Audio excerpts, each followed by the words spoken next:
Halo teman-teman, salam sehat selalu untuk kita semua, salam sejahtera, semoga Anda dan keluarga baik-baik saja dimanapun Anda berada. Dengan saya Bung Ropan dan kita akan mereview pertandingan yang berlangsung kemarin malam ya, di playoff Liga Champions Asia yang mempertemukan antara Bali United dan PSM Makassar. Pasti hasil akhir dari kedua tim ini Anda sudah tahu semua, berkesudahan imbang 1-1. Nah, dengan hasil ini tentunya bagi PSM ini mereka agak di atas angin. Kenapa? Karena leg kedua pada tanggal 10 Juni yang akan datang mereka akan bermain di Stadion Gelora B.J. Habibie di Kota Parepare. Markas mereka ini begitu angker kalau bisa melihat bahwa, karena saya sendiri pernah ke sana dan melihat atmosfer di Gelora B.J. Habibie luar biasa memang. Sangat militan, ya fanatik para pendukung Juku Eja ini ketika memberikan support terhadap tim kesayangan mereka, dan itu yang menjadi, saya pikir, modal kuat ketika mereka mampu menahan imbang Bali United di leg pertama ini yang berlangsung kemarin di Stadion Kapten Iwayan Dipta di Gianyar, sehingga wajar kalau PSM ini agak bereforia ketika pertandingan berakhir. Ya, karena mereka tahu, mereka sangat optimis, yakin ketika bermain di kandang ini akan menjadi sesuatu yang positif bagi mereka untuk meraih impian mereka lolos sebagai wakil Indonesia yang nantinya akan berhadapan, mungkin sudah ditunggu oleh salah satu wakil dari Hong Kong, klub Liman, dalam pertandingan playoff selanjutnya. Ya, ini suatu kebanggaan tentunya bagi pasukan Ramang kalau mereka bisa mewakili Indonesia, tapi mereka melewati perjuangan yang luar biasa kemarin, karena mereka hampir saja kalah di leg pertama ini ketika tuan rumah unggul lebih dulu di menit ke-16 lewat Irfan Jaya saat menerima umpan yang dilayangkan ke tiang jauh oleh Eber Besa. Dan gol ini membuat mereka unggul di babak pertama, karena kelihatan memang permainan Bali United cukup baik kalau bicara di 45 menit pertama sebelum PSM keluar dari tekanan. Dan di babak kedua pelatih PSM Bernardo Tavares mengubah cara bermain timnya dan mereka lebih menekan. Nah, kita lihat apa yang dimainkan oleh Teko atau Stefano Kugura, pelatih dari Bali United di starting 11. Dia memainkan Adilson Maringa, ini penjaga gawang yang baru mereka datangkan untuk menggantikan posisi Nadeo. Selain Adilson Maringa, di sana ada Ricky Fajrin bermain dengan 4 back. Jadi pola yang dikembangkan Teko ini dengan 4-3-3 menghadapi PSM. Karena selain Fajrin, ada Haudi Abdillah di sana, kemudian Kadek Arel dan juga dengan Nofri Setiawan, dan di tengah itu ada Purwan Nori, ada Sidik Saimima dan juga Eber Besa yang berkolaborasi di sana untuk mendukung 3 pemain yang ada di lini serang mereka, Privat Mbarga, ada Spaso atau Ilyas Spasojevic ya, dan Irfan Jaya. Artinya ini mereka bermain oke dan merepotkan pertahanan dari PSM ya di babak pertama. Dan bagaimana kita melihat dengan starting 11 dari Bernardo Tavares, dia tidak memainkan lebih awal dulu Yuran Fernandes yang begitu kuat, benteng yang paling kokoh kita tahu bersama di kompetisi Liga 1 kemarin, tapi dia mencoba dengan Kike Linares, pemain asing pertama yang bergabung dengan PSM pada musim ini, dan sudah ditampilkan untuk bermain bersama dengan Erwin Gutawa dan Safrudin Tahar. 3 back juga yang ditampilkan dengan penjaga gawang Reza Arya Pratama ya di Paumistar, dan mereka didukung dengan gelandang-gelandang terbaik. Ya seperti biasa, di 2 flank itu kiri kanan ada Yance dan Yakob Sayuri.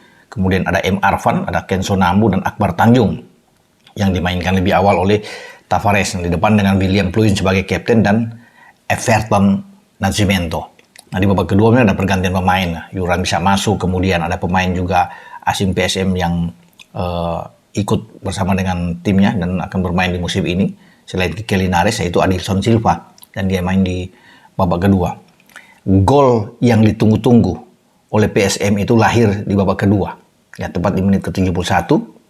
Dari sebuah skema ini, set piece yang dilayangkan oleh M. Arfan, ada sundulan dari Everton yang kemudian bola gagal disapu, di clearance oleh Spaso, dan akhirnya bola mengarah ke gawang sendiri dan masuk. Ini merupakan gol bunuh diri dari Spaso, dan ini disambut saya pikir luar biasa oleh pemain-pemain PSM, terlepas itu gol bunuh diri dan mereka mampu menjebol gawang lawan.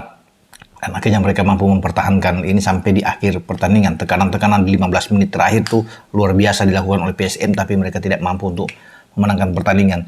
Saya pikir bagi PSM ini suatu hal yang wajar karena mereka selalu bermain dengan Bali United, selalu mereka mampu menahan imbang, ya, tidak kalah ketika Bali United bertindak sebagai tuan rumah. Sebaliknya, kalau Bali itu pergi ke Makassar atau pergi ke Parepare, mereka selalu kalah, tidak mampu bisa memenangkan laga kalau bermain di markas PSM. Inilah yang membuat PSM itu lebih optimis, ya, lebih yakin bahwa laga kedua mereka akan bisa menang kalau melihat dari rekor pertemuan mereka paling tidak di 4-5 pertemuan terakhir, ya, mana mereka lebih dikdaya dibandingkan dengan Bali. Dan saya rasa Teko juga memaklumi ini, posisi mereka sedikit kurang beruntung dalam kesempatan ketika mereka gagal bisa memenangkan pertandingan di leg pertama, karena misi mereka berat, agak sulit ketika mereka datang ke Parepare. Namun saya bisa melihat karena sekarang tidak ada gol tandang, jadi tidak dihitung sama sekali hasil ini, ya tetap akan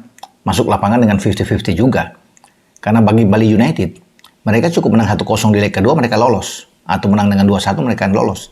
Itu yang membuat pertandingan di leg kedua tetap akan menarik. Tetap akan berlangsung sengit. Karena siapapun yang menang ya akan lolos. Walaupun PSM yang saya bilang tadi memang sedikit di atas angin. Karena mereka bermain di kandang dan ini markas mereka yang mereka tidak kalah pada musim lalu. Ketika mereka menjadi tuan rumah dan selalu tampil dengan sangat baik. Luar biasa kalau bermain di Parepare. Ya. Dan bagi Bali United tentu harus mempersiapkan diri dengan sebaik mungkin, ya, karena dengan misi berat ini mereka menuntut untuk bisa menang ketika mereka harus tandang dan mereka harus bisa mencetak gol. Ya, terlepas saya bilang tidak ada gol kandang tandang, tapi mereka harus kalau bisa ingin memenangkan harus bisa mencetak gol lebih dulu ke gawang PSM. Kalau PSM unggul lebih dulu ini agak berat buat Spaso dan kawan-kawan.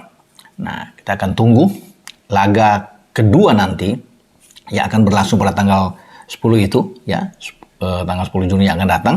Siapa yang akan memenangkan laga dalam pertandingan leg kedua ini?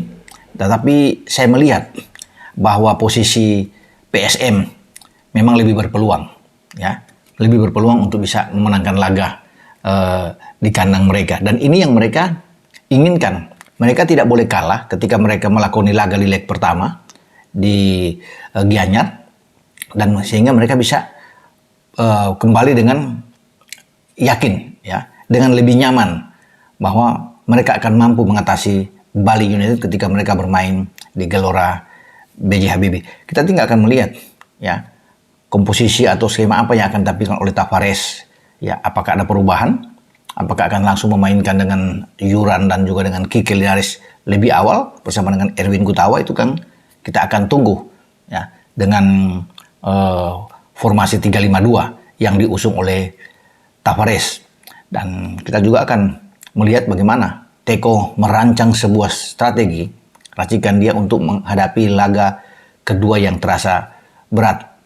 Apakah dia akan mempertahankan dengan starting 11 seperti yang main di leg pertama? Kita tidak tahu, bisa aja perubahan. Tapi saya pikir kalau melihat apa yang ditampilkan oleh Teko di leg pertama, oke, dengan starting 11 dia, ya, di awal. Ya, jadi di 45 menit pertama dengan Adilson di sana, ada Ricky, ada Howdy, ya, ada Kadek di sana, dengan ada Nofri, ada Sidik, ada Nori, ya, Eber Besa. Ini pemain-pemain yang bagus, ditunjang dengan Irfan Jaya, di sana ada Privat Barga dan Spaso. Ini yang memang starting 11 terbaik yang dimiliki oleh Teko, dan saya rasa dia harus perlu untuk mempertahankan ini untuk dicoba lagi main di saat mereka melakoni laga tandang di tanggal 10 nanti. Kita akan tunggu, dan selamat sekali lagi buat PSM yang tidak kalah, karena mereka sudah menjalankan misi dengan sangat baik, dan mereka harus bisa mempertahankan performa ini di dalam pertandingan laga kandang mereka di leg kedua. Ewako PSM, Ewako Juku Eja. Dengan saya Bung Ropan. Ciao.